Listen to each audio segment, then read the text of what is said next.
Hello students, accounting for partnership firm fundamentals में आज मैं आपको दो इम्पॉर्टेंट टर्म्स के बारे में बताऊंगी, that is charge and appropriation. देखिए बच्चों, इनका आपको बहुत ध्यान रखना है हर क्वेश्चन को करने से पहले। चार्ज क्या चीज़ है? Which have to minus to calculate profit means those item which are shown in the profit and loss account. मतलब चार्ज उन आइटम्स को कहते हैं हम जो कि प्रॉफिट एंड लॉस अकाउंट में हम शो करते हैं। लास्ट ईयर हमने प्रॉफिट एंड लॉस अकाउंट बनाया था, उसके डेबिट साइड में जितनी भी हमने आइटम माइनस की थी, मतलब प्रॉफिट तक पहुंचने के लिए जितनी भी हमने आइटम माइनस की थी उसे हम चार्ज बोलते हैं, जो कि माइनस करना ज़रूरी होता है।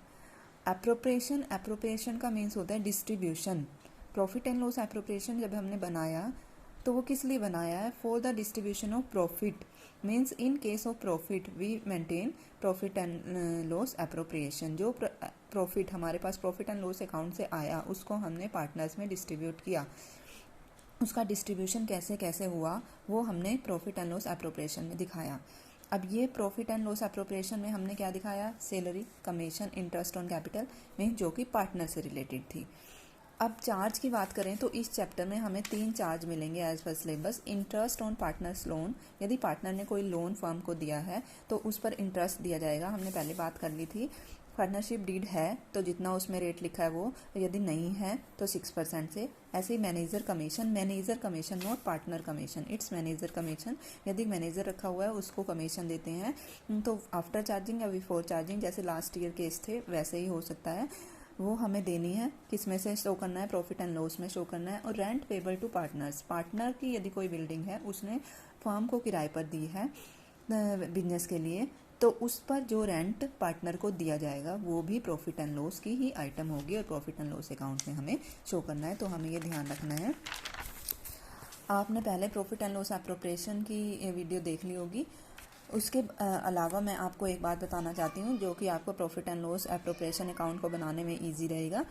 सबसे पहले हमने नेट प्रॉफिट लिखना है जो कि प्रॉफिट एंड लॉस अकाउंट से आया है। इसमें से कोई भी चार्ज वाली चीज़ जो हमने तीनों बताई हैं, ये चार्ज वाली चीज़ें माइनस होनी चाहिए और ये कोई भी माइनस नहीं होनी चाहिए। तो यदि ये माइनस नहीं है तो हम माइनस कर देंगे और ये माइनस हो चुकी हैं तो इसको फिर से ऐड बैक कर दिया जाएगा।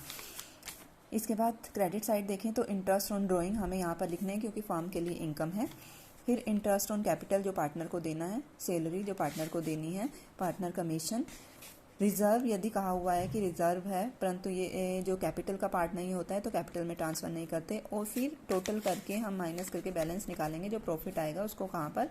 पार्टनर्स कैपिटल में ट्रांसफ़र कर देना है। अब इसके बेस पर जब हम कैपिटल अकाउंट प्रिपेयर करते हैं तो you have just put the cross entry.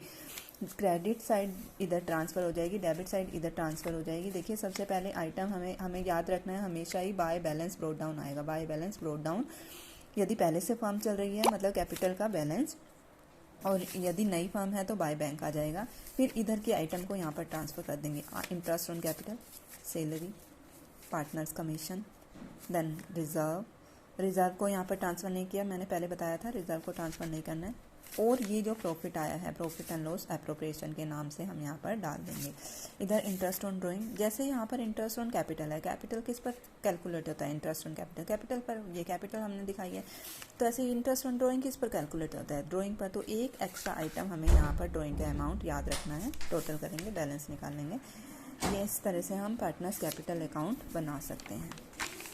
तो ये हमें ध्यान रखना है, चार्ज एंड एप्रोप्रिएशन और how to prepare profit and loss appropriation account.